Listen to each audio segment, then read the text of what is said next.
If you change this mindset in the first place, you are much better than many of the tech stuff out there in the market. So again, with the simple stuff, you will prevent the simplest but the most common mistakes when startups trying to implement ISO 27001.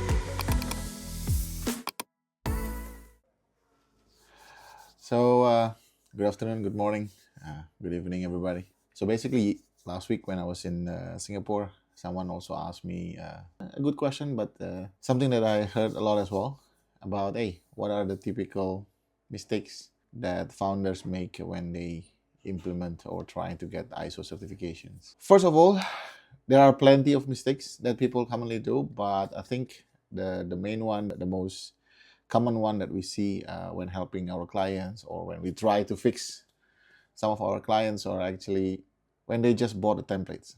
And the reason being is because so many solutions providers, even influencers out there saying that, hey, just buy this template or buy this software, and with that software also comes along template documentations, and you will get ISO certifications just like magic, right?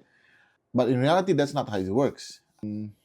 If you end up meeting true care auditors who really care about security, they will literally check or compare the policies against what actually you do, right?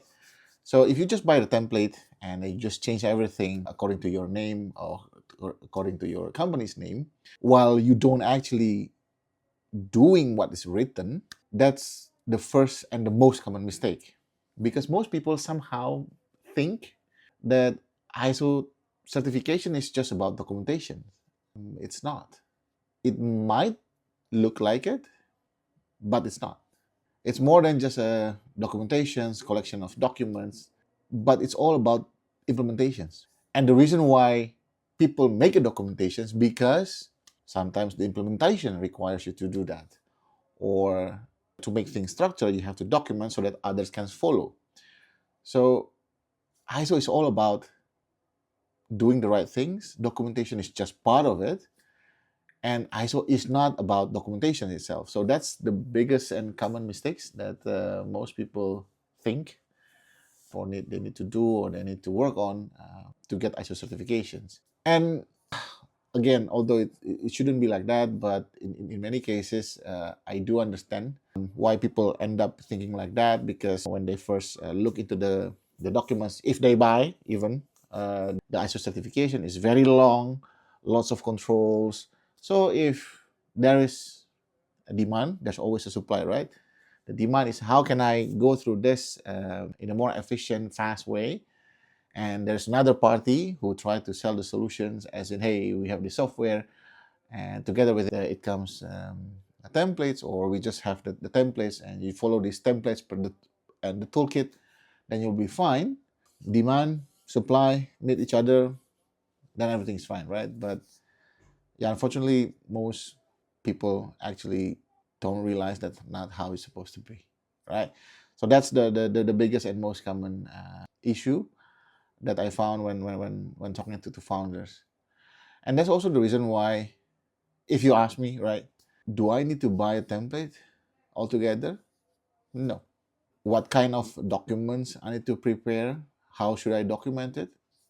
Even if you just write things down in bullet points format, doing that, just a very simple one sentences statements, but actually people follow it, that's much more powerful. That's more important than buying a stack of documents with it nicely written according to, I don't know, a certain standard, so to say.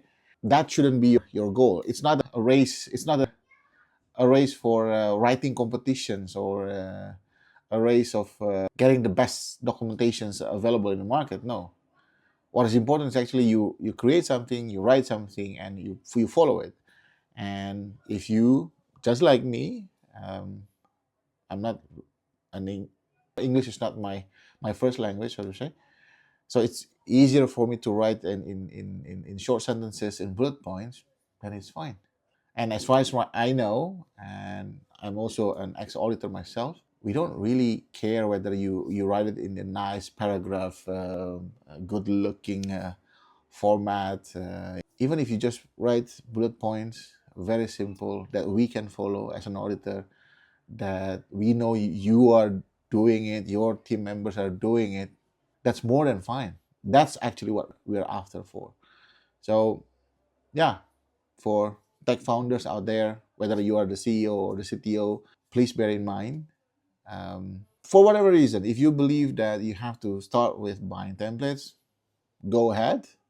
I'm not I'm not saying that you shouldn't. Go ahead.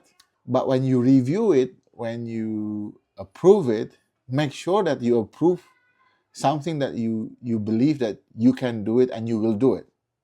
It's not just buying the template and then change the text with your company's name, and then hoping that everything will be just fine for the audit. So again, if you have to buy a template, go for it, but then review it, make it suitable for your company, and yeah, then start implementing it. Don't just buy the template for the sake of the template. So that's that. I think if you change this mindset in the first place, you are way much better than many of the tech startups out there in the market. So again, with the simple stuff, you will prevent the simplest but the most common mistakes when startups trying to implement ISO 27001. So yeah, that's that for me. I hope this is helpful, and then see you at another video. Bye-bye.